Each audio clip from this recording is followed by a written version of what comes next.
دوستو بے شک قرآن کریم اللہ پاک کی حکمت کا بے نظیر مجموعہ ہے اور یہ الہامی کتاب 1400 سال قبل نازل ہوئی تاکہ تمام انسان اس سے ہدایت حاصل کریں اور زندگی گزارنے کا طریقہ سیکھیں، اور یہ کتاب قیامت تک انسان کی رہنمائی کے لیے موجود رہے گی۔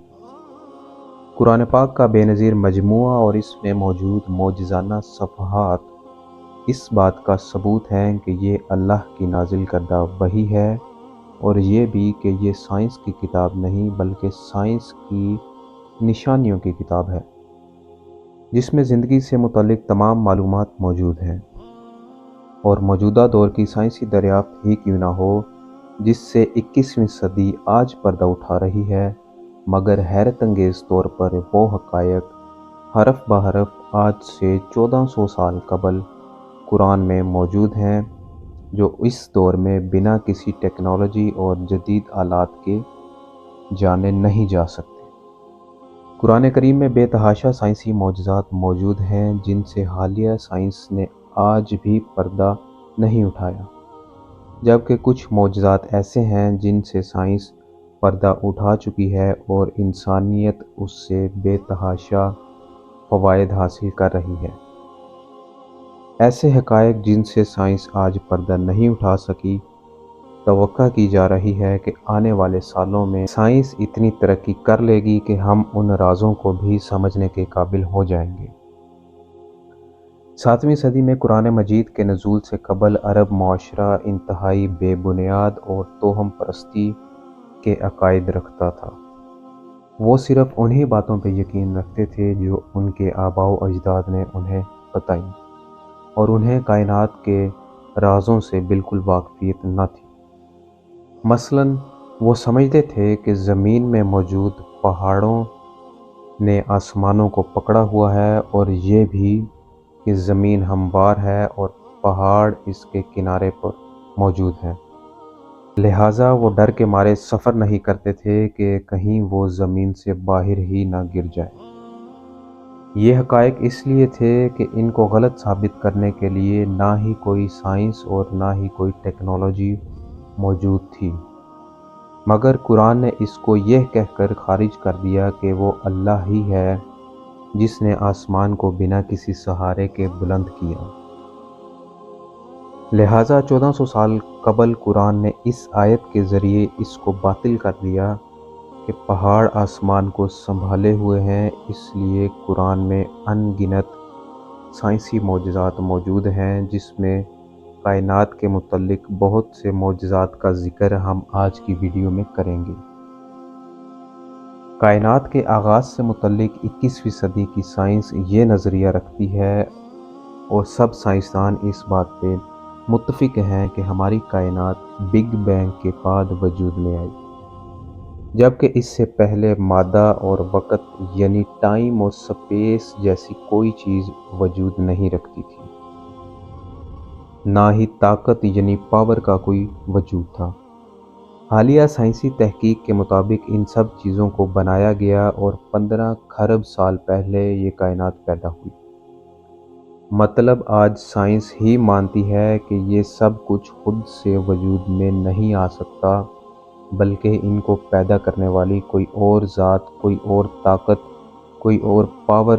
موجود ہے جس نے تمام کائنات ایک پیٹرن کے مطابق تخلیق کی، اور وہ ذات صرف اور صرف اللہ کی ذات ہے۔ ان سب کو قرآن کچھ یوں بیان کرتا ہے: وہ اللہ ہی ہے جس نے زمین اور آسمان کو پیدا کیا، جبکہ بگ بینگ کو قرآن ایسے بیان کرتا ہے: کیا یہ نہیں دیکھتے کہ زمین اور آسمان باہم ملے ہوئے ہیں، یعنی ایک نقطے میں بند تھے اور ہم نے پھاڑ کر الگ الگ کر دیا۔ اس کے علاوہ کائنات کے تمام حقائق قرآن میں 1400 سال قبل بیان کر دیے گئے تھے۔ تو دوستو سوال یہ ہے کہ بنا ٹیکنالوجی اور سائنس کے جب عرب کے لوگ جاہل تھے اور یہ تمام حقائق کیسے بیان ہو سکتے ہیں؟ یقیناً یہ اللہ کے ہی الفاظ تھے جو اس کائنات کو تخلیق کرنے والا اور تمام رازوں کو جانتا ہے۔ 20ویں صدی کے آغاز میں سائنسدان یہ نظریہ رکھتے تھے کہ ہماری کائنات کا وجود ٹھہرا ہوا ہے، یعنی کائنات ایک ہی جگہ پہ موجود ہے اور نہ ہی پھیل رہی ہے نہ ہی سکڑ رہی ہے، مگر اسی دوران روسی ماہر طبیعیات الیگزینڈر اور بیلجیم کے ماہر فلکیات نے سائنسی تجربات اور مشاہدات کر کے یہ بات واضح کر دی کہ کائنات مستقل حرکت میں ہے، یعنی پھیل رہی ہے۔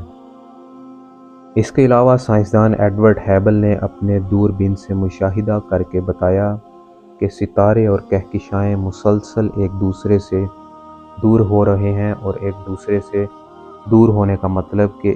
ہماری کائنات پھیل رہی ہے۔ لہٰذا 1929 تک یہ حقیقت مان لی گئی کہ بگ بینگ کے بعد ہماری کائنات مسلسل روشنی کی سپیڈ سے پھیل رہی ہے۔ مثال کے طور پر جس طرح ایک عظیم دھماکے کے بعد اس کے ٹکڑے دور دور پھیل جاتے ہیں، اسی لیے بگ بینگ کے اثرات آج تک موجود ہیں اور اس کے ٹکڑے یعنی کہکشائیں ایک دوسرے سے دور ہو رہے ہیں۔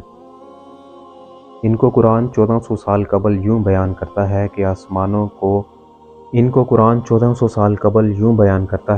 آسمانوں کو ہم نے اپنے زور سے بنایا اور بلا شبہ ہم اس کو وسعت دینے والے ہیں۔ اس میں وسعت دینے سے مراد کائنات کا پھیلاؤ ہے اور آسمان سے مراد خلا اور کائنات ہے۔ یہ تب بیان کیے گئے جب انہیں کوئی نہیں جانتا تھا، کیونکہ قرآن اللہ کا کلام ہے جو اس کائنات کا مالک اور بنانے والا ہے۔ دوستو، ہماری کائنات ایک بہت ہی بے مثل اور لازوال تخلیق ہے، اور اس کو سمجھنے میں بھی بنی نوع انسان کو کئی صدیوں کی ریسرچ اور تجربات کرنا پڑے، اور یوں 20ویں صدی میں یہ جانا کہ ہماری زمین کے گرد موجود فضائی ماحول زمین میں موجود زندگی قائم رکھنے کے لیے انتہائی اہم ہے، حتیٰ کہ اگر یہ فضائی ماحول موجود نہ ہو تو زمین کا وجود بھی چند سیکنڈز میں ختم ہو جائے۔ چند الٹرا وائلٹ ریز اور انفرا ریڈ ریز انسانی وجود کو تباہ کر دیں، یعنی یہ کہ انسان کے لیے بہت ہی محفوظ چھت کا کام کرتی ہے، جو کئی قسم کی مہلک شعاؤں کو روک کر ان کو فلٹر کر کے اور صاف کر کے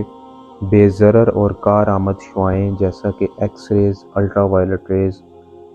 ان کو گزرنے دیتی ہیں، جو پودوں اور تمام جاندار کے لیے انتہائی ضروری ہیں۔ اس کے علاوہ یہ ماحول میں موجود جما دینے والی سردی جس کا درجہ حرارت -270 تک ہو سکتا ہے، اس کو بھی زمین تک آنے سے روکتی ہے اور زمین کو اس سے محفوظ رکھتی ہے۔ یعنی زمین کے ایٹماسفیئر کے ارد گرد موجود ایک لیئر ہے جسے اوزون لیئر کہا جاتا ہے، جو ہواؤں، شعاعوں اور سردی گرمی کو صاف کر کے زمین تک آنے دیتے ہیں۔ اس کا ثبوت ہے کہ آسمان کو محفوظ چھت بھی ہم نے بنایا، لیکن لوگ اس کی نشانیوں سے منہ پھیرتے ہیں۔ مزید قرآن پاک میں موجود معجزات اور سائنسی لحاظ سے جو تجربات کیے گئے ہیں ان کو آنے والی ویڈیو میں بیان کیا جائے گا۔ مزید ایسی ویڈیوز جاننے کے لیے ہمارے YouTube چینل کو سبسکرائب کر دیجئے اور بیل بٹن دبا دیجئے تاکہ نئے آنے والی ویڈیو آپ تک بروقت پہنچ سکے۔